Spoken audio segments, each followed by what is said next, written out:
किसी के साथ के इतने आदी हो गए हो कि आज अब उसका साथ नहीं है तो आज जीने की उम्मीद ख़त्म कर रहे हो। उसी इंसान के लिए जी रहे थे लेकिन अब वो इंसान ही नहीं रहा हमारी लाइफ में, तो हम जी कर क्या करेंगे। अब तो हमारी लाइफ में कोई रंग नहीं बचा, कोई खुशबू नहीं बची, कोई महक नहीं बची। तो अब हमारी ज़िंदगी बेरंग हो चुकी है।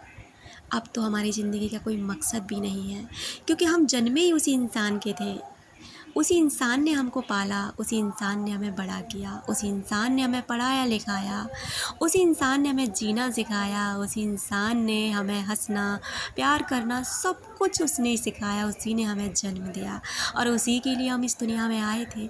और वो इंसान अब हमें छोड़कर चला गया किसी और के पास। अब वो किसी और को जन्म देगा, किसी और को पालेगा, पढ़ाएगा लिखाएगा, बड़ा करेगा, प्यार करेगा। अब आपकी ज़िंदगी तो ख़त्म हो जानी चाहिए, यही आप लोग सोचते हैं ना। यही आपके साथ होता है ना कि किसी के साथ प्यार कर लेते हैं, उसके कुछ समय के साथ ने आपके माँ बाप के प्यार को भुला दिया, आपके बहन भाई के प्यार को भुला दिया, आपके दोस्तों के साथ को भुला दिया। वो सारी चीज़ें ख़त्म कर दी जो चीज़ें आपकी अपनी हुआ करती थी। क्या उसी इंसान ने सच में आपको जन्म दिया, सच में आपको पाला, आपको पढ़ाया लिखाया, चलना सिखाया? क्या सच में वही इंसान सब कुछ था आपके लिए? आपके पेरेंट्स कुछ भी नहीं थे।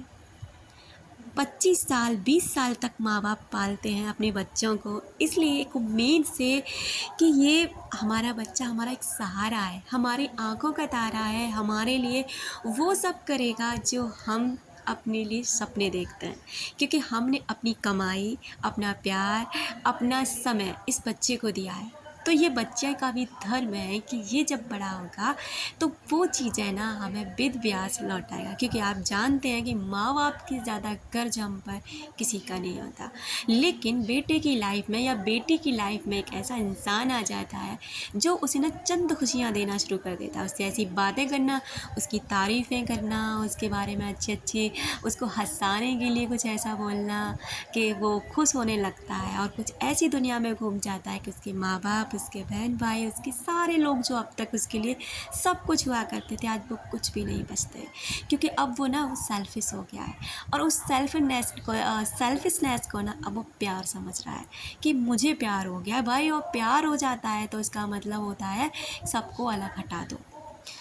भाई आप गलत हैं, प्यार इसे नहीं कहते।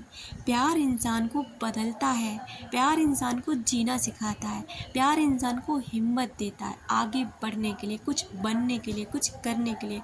अगर आज आप इस स्थिति में हैं, रो रहे हैं, मर रहे हैं, तड़प रहे हैं, परेशान हो रहे हैं उसके छोड़ के जाने के बाद, और उस इंसान को कोई फ़र्क नहीं है कि आपकी लाइफ में क्या हो रखा है, आपकी हालत क्या है, आप मर रहे हैं, जी रहे हैं, क्या हो रहा है आपके साथ, तो आप फिर भी ऐसे इंसान को अपनी लाइफ में वापस लाना चाहते हैं कि मुझे फिर तबाह कर, मुझे फिर रुला जा, सितम करने वाले कहीं से तू आ जा।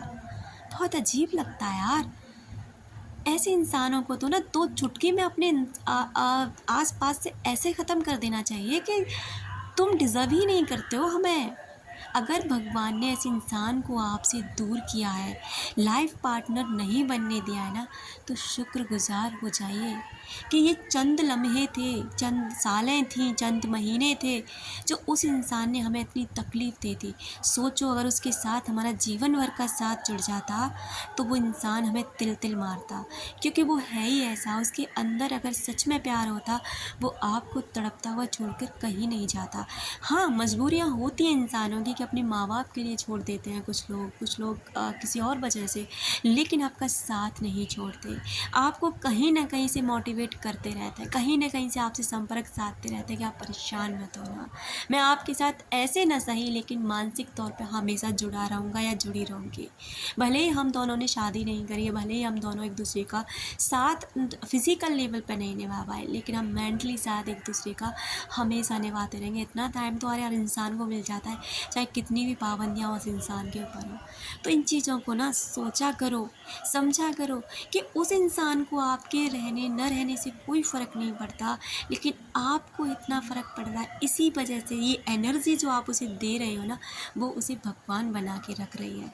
उसे पता है ये एनर्जी जो आप यहाँ से रोने की, बिलखने की, तड़पने की भेजते हो, वो उसे मिलती है, और उसे मिलते वो आपके पास लौट करने। उसे पता है कि आप उसके लिए रो रहे हैं, तड़प रहे हैं, परेशान हो रहे हैं, भले ही उसे पता नहीं चल रहा है वैसे कहीं से, लेकिन आपकी एनर्जी उस तक पहुँच रही है।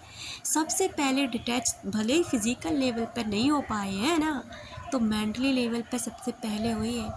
तब फ़र्क पड़ता है रिश्तों में, तब फ़र्क पड़ता है उस इंसान के ऊपर जिसको आप फ़र्क पाड़ना चाहते हैं, और पड़ता भी है और वो इंसान लौटते भी हैं। यकीन तो करना सीखिए।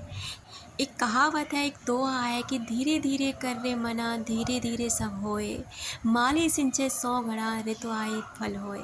अर्थात कि अगर आप धीरे, चाहे आप पेड़ लगाया है, ठीक है, आपने बीज बोया, और बीज बोने के बाद ये तो है नहीं कि वो तुरंत फल वृक्ष बन जाएगा और तुरंत फल आने लग जाएंगे। या फिर आप ना बीज डाल दिया, 2 दिन बाद उसे खोद के वापस देख रहे हो, अरे अभी तो उसमें कुछ नहीं हुआ, फिर 4 दिन बाद देख रहे हो, अरे अभी तो कुछ नहीं। ऐसे तो आपने उस बीज को नष्ट कर दिया, आपने उसे पनपने ही नहीं दिया। अब आपको यहाँ क्या करना है, आपने बीज डाल दिया, आप उसे ना जो उसके लिए पॉसिबल है, जैसे खाद, पानी, यूरिया, सनलाइट, एयर, जो भी आप प्रोवाइड करा सकते हैं आप उसे करा रहे हैं। आप उसको आराम से उतना ही पानी दे रहे हैं जितना देना चाहिए। आप वो धीरे धीरे ना अंकुरित होगा, तो पौधा बनेगा, वृक्ष बनेगा, फल देगा। लेकिन फल कब देगा? अपने समय आने पर। लेकिन आपको हिम्मत तो नहीं हारनी है ना। अगर आपने आज ही बहुत सारा पानी दे दिया, अब आपने सोचा मैंने आज जी भर के लव वाइब्रेशन भेज दी, आज मैं बहुत पॉजिटिव रहा, मैं 4 दिन से बहुत पॉजिटिव हूँ, मैं 20 दिन से बहुत पॉजिटिव हूँ, मैं बहुत लव वाइब्रेशन भेज रहा हूँ, लेकिन कहीं कोई रिएक्ट नहीं हो रहा, कुछ नहीं हो रहा है। नहीं होता है ऐसा। आप 20 दिन कंटिन्यू पॉजिटिव नहीं रह सकते, नेगेटिविटी ज़रूर आई होगी। और अगर नेगेटिविटी भी नहीं आई होगी ना, तो कहीं ना कहीं आपने वो रेसिस्टेंस ज़रूर रखा होगा, अभी तक नहीं आया। फ़ोन चेक करते होंगे, उसका आईडी चेक करते होंगे, उसके बारे में सोचते रहे, अभी कुछ नहीं हो रहा है। नहीं सोचना है, लेट गो करना है। लेट गो का मतलब होता है आप अपना काम करिए, डिवाइन सोल पे करिए, आप मेंटली तौर पे करिए, आप कार्मिक तौर पे करिए, बस फल की इच्छा किए बिना। क्योंकि आप जानते हैं कि हमारी गीता में भी लिखा है कि कर्म कर, फल की इच्छा मत कर। फल तो तुझे अपने हिसाब से दे दिया जाएगा और मिलेगा ही, अच्छे का अच्छा और बुरे का बुरा। बस आपको ये याद रखना है और अपने काम पर ध्यान देना, अपनी सक्सेस पे ध्यान देना है, अपने सेल्फ लव पे ध्यान देना है, सेल्फ ग्रोथ पे ध्यान देना है। और धीरे धीरे आपको पता भी नहीं चलेगा कि वहाँ से आप कब डिटैच हो गए, कब आपका ना जो आदत थी ना, आज वो आपकी सिर्फ एक महज एक घटना है, एक याद है यार। और आप हंसेंगे एक दिन इस चीज़ पर, यार मैं ऐसा भी था, या मैं ऐसी भी थी, मैं ऐसा भी करता था, मैं ऐसे भी करती थी। लेकिन थोड़ा टाइम लगेगा, उस टाइम को टाइम टाइम दो, समझे आप? आपको उस टाइम को भी थोड़ा टाइम देना होगा। मन नहीं लग रहा है, कुछ नहीं, थोड़ा मंदिर जाओ, मन को शांति का अनुभव कराओ। ऐसे लोगों से मिलना शुरू करो जो हंसमुख रहते हैं, जो हमेशा पॉजिटिवनेस फील कराते हैं। ऐसे लोगों के संपर्क में जाने की कोशिश करो।